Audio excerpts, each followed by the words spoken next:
Hello and welcome to A Gypsy's Kiss, the vlog. I'm Shelley Carney. And I'm Toby Eunice. Stick with us for a couple of seconds and I will tell you where to start your search for Fenn's treasure if you're looking in New Mexico.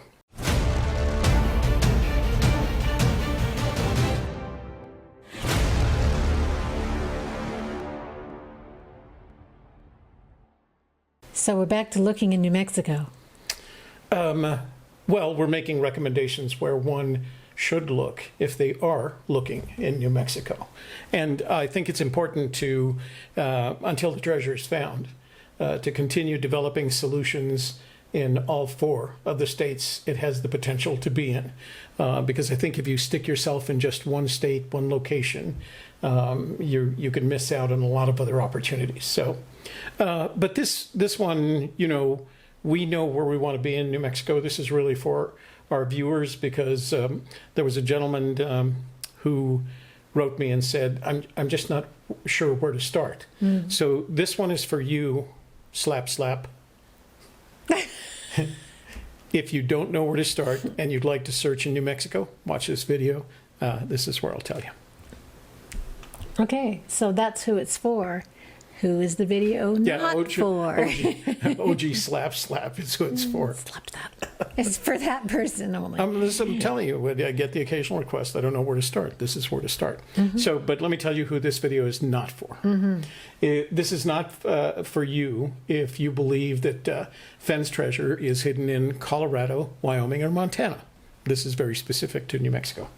It's not for you if you believe that the treasure is hidden in New Mexico and west of the Rio Grande.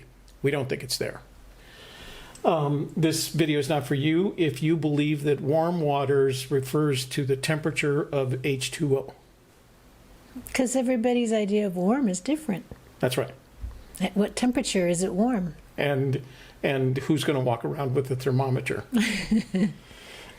This map is, I'm sorry, this video is not for you if you think that the map on opposite the poem page on the Thrill of the Chase is, quote, not that important.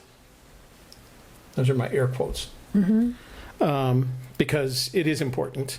And I'm going to explain to you why it's important. So in the book, The Thrill of the Chase, that's my favorite picture. I went and found it first. I want you to know that I found that map at Flying Star first, and then just after that, Forrest went and had somebody take a picture of him with the same exact map. That used to be at our little favorite Flying Star at 8th and. He went all the way downtown Albuquerque for that, huh? Yeah. Huh. Seriously. So he said, I knew exactly where to hide the chest, so it would be difficult to find, but not impossible. It's in the mountains somewhere north of Santa Fe. Now, that's the statement that's actually in the book, published in 2010. Over the next 2 years, and there is a hiatus, he pretty much stuck to that story through 2010, 11, and part of 2012. Then he started embellishing it with the possibility that it could be in the Rocky Mountains, and the Rocky Mountains are defined as those mountains in New Mexico, Colorado, Wyoming, and Montana. So the definition of the location expanded in parallel with the number of people that indicated an interest in finding the treasure. So we have another video on all of that, but we think that New Mexico is a high probability, so we're going to keep following through. What's important about this map is not only is it used by the Flying Star chain of restaurants to indicate where they get the sources of their organic foods, but it is also on the page opposite the poem in The Thrill of the Chase. And so there was you can tell that it's been intentionally blurred. A Gaussian blur was applied to it so that it would be difficult to tell exactly what kind of map it was. The advantage I had is that I recognized two components on it right away. The first was this intersection right here. which I recognized, regardless of what age it would have been the intersection going through Albuquerque, New Mexico, crossing the Rio Grande east-west. We now refer to it as I-40. That's the east-west main thoroughfare through Albuquerque over the Rio Grande River. The north-south thoroughfare is I-25, and if you look at a map of New Mexico today, that's the most definable location. It's not quite in the center of the state. It's a little bit north of center, but it's very identifiable. The other identifiable component was this little glitch right here, this little kind of M shape right there. And the reason I recognized it is because I was born and raised in Santa Fe, and when I was growing up, my father and I used to drive to Denver, Colorado, and we used to drive on the road that eventually became I-25 as it fully developed. And he always used to make note of the fact that we had to drive south out of Santa Fe before we could go north towards Denver on the outside of the Rocky Mountain Range. And so that was very recognizable to me. So I realized this is New Mexico. So I went looking for the map, and I found this. This is the exact map that is used in that image without the Gaussian blur. It's a map of New Mexico. Although I don't know when the map was published, the indications are that it's a map of New Mexico as it looked in 1895. Now, New Mexico didn't become a state until 1912, so this is a map that was made before New Mexico became a state. Right. When it was a territory. Right, a territory. And the county layouts were different. We now have 32 counties in New Mexico. There weren't that many back in 1895. Mm-hmm. And as you know, we live in Albuquerque right here in Bernalillo County. And Bernalillo County is shaped like that. Here they show it as Bernalillo County is all of that. Mm-hmm. It was eventually divided into Bernalillo and Sandoval counties, and then a county even further west than that. And the reason we know that is because although Shelley and I live within, 20 miles of each other? 15. 15 miles. I live in Bernalillo County, and Shelley lives in Sandoval County. That's right. So map 1895, New Mexico. What interested me most about this map was this area right here, because although if you were to look, say, at a topographic or a satellite map of New Mexico, it would indicate that northern New Mexico, there's a lot of mountains in it, and a lot of green and mountains. This map doesn't show the same thing. As a matter of fact, when I blew it up, it showed... Are you doing sound effects today? It's a blow up. Blow. Oh, I see. Blow. This is a bad day for that, considering we're talking about North Korea. Never mind. Yeah. So when you blow it up, you can see there's a very nice demarcation of mountains here, and kind of in this direction, west of New Mexico, it almost looks like it's flat. Now, anybody who lives in New Mexico knows it's not flat, that it's up and down, and that there are mountains there. And they've actually given this mountain range a name, and I didn't know this. It was referred to as the Atlantic and Pacific Divide. So I'm assuming it's named because of the Continental Divide, because that's where the Continental Divide runs. This was interesting to me because this set of mountains over here are actually labeled Rocky Mountains. This top part is labeled the Taos Range. Now, in the hierarchy of defining mountains, what do they call it? The topology? Not the topology. I'll think of it later.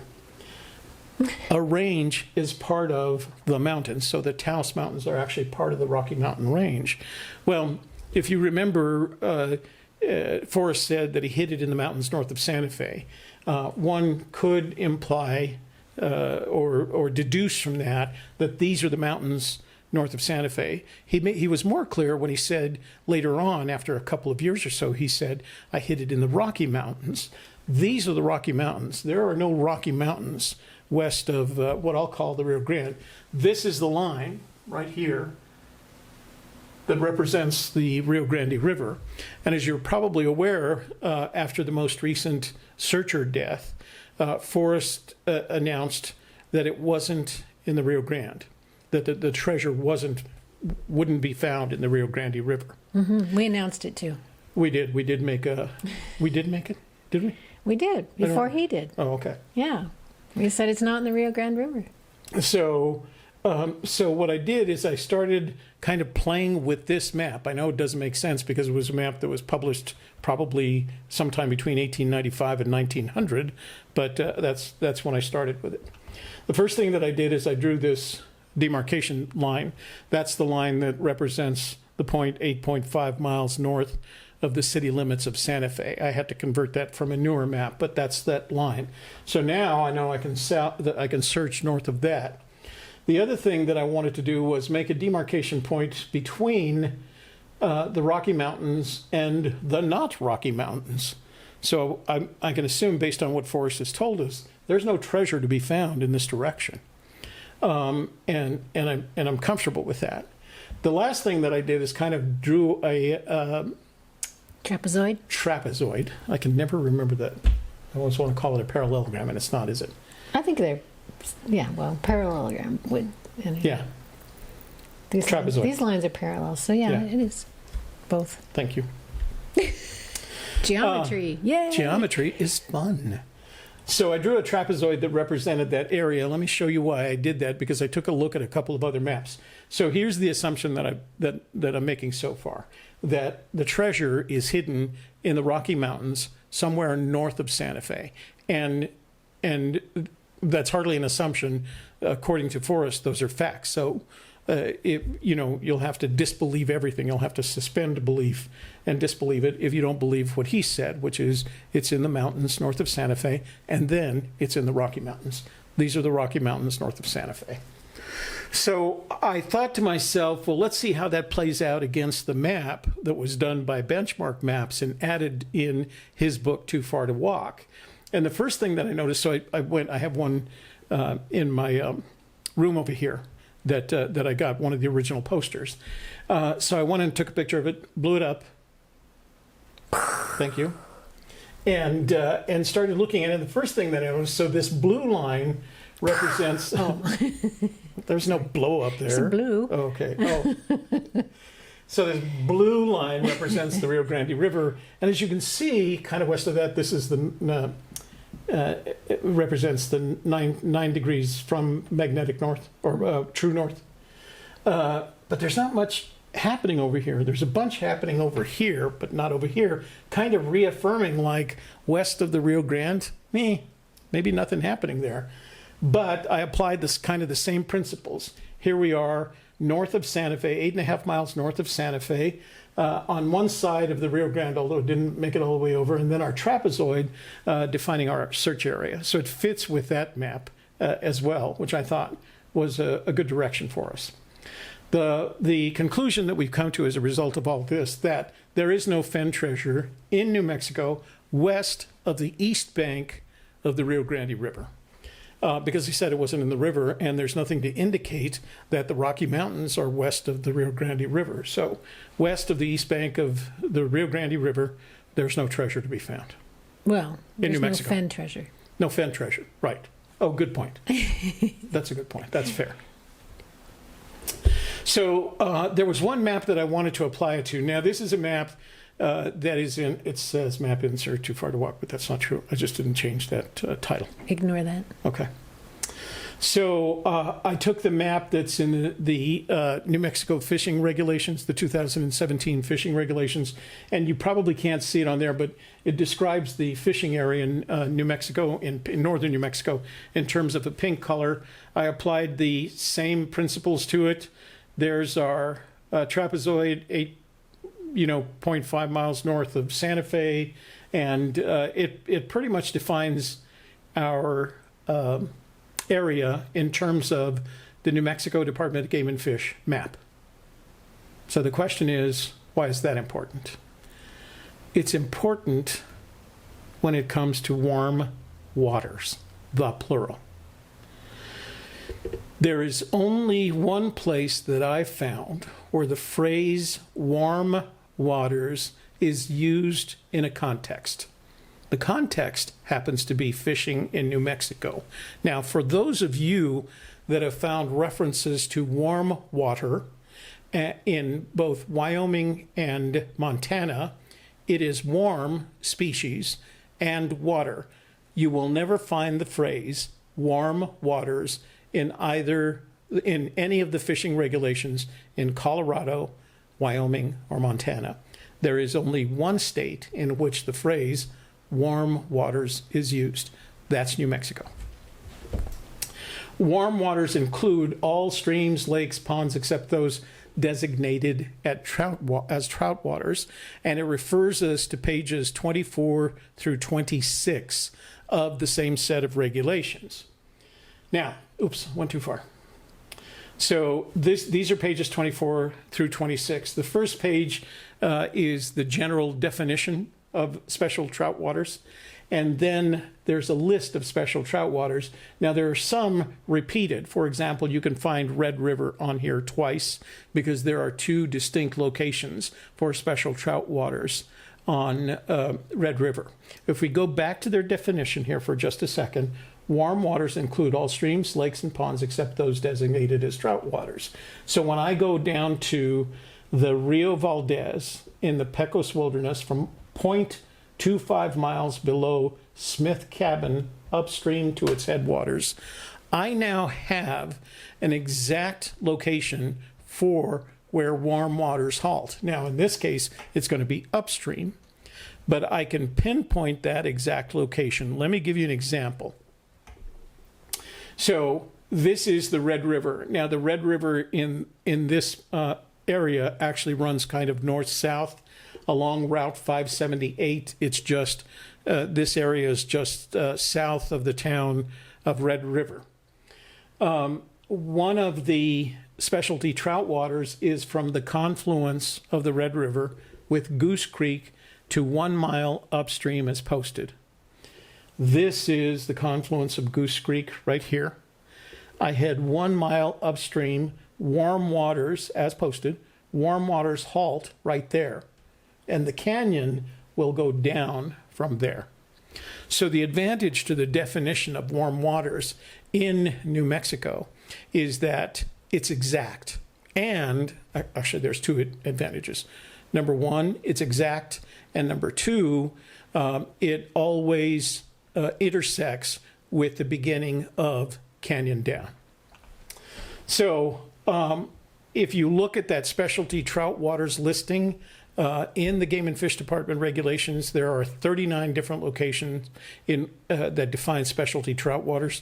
That means that warm waters halt on either end of those, probably on the up canyon side.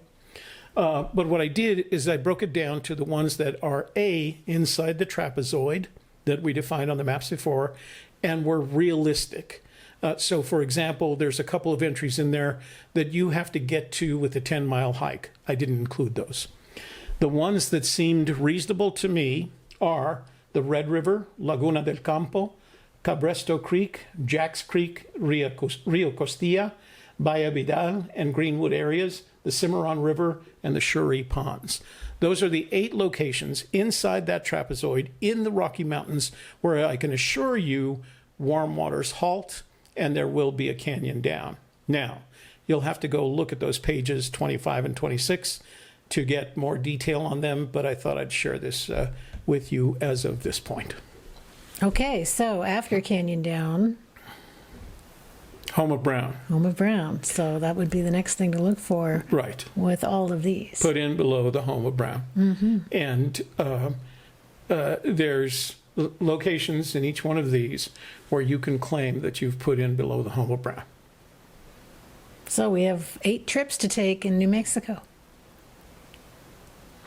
You and I only have 2 trips to make because I've reduced it even further for us. I think we should give the viewers something to work with and let them do a little exploring on their own. Yes. Oh, okay. So that's it for New Mexico and where you should start your search. There's 8 different places to check out. Next week, we're going to talk about where the heck are the Rocky Mountains? Apparently, somebody stole them. No, they're still there. It's just that it can be, if you look at today's maps, today's books of geography or anything, there are, I found 7 different maps with 7 different definitions of what the Rocky Mountains are. I think what I've discovered are maps with the exact, literally labeled definitions of what the Rocky Mountains are, and they are not what you think they are. Oh, well. So join us next week to find out all about the Rocky Mountains and where they really are. And for A Gypsy's Kiss, the vlog, I'm Shelley Carney. And I'm Toby Eunice. Thanks for watching. We look forward to seeing you next time. Bye-bye.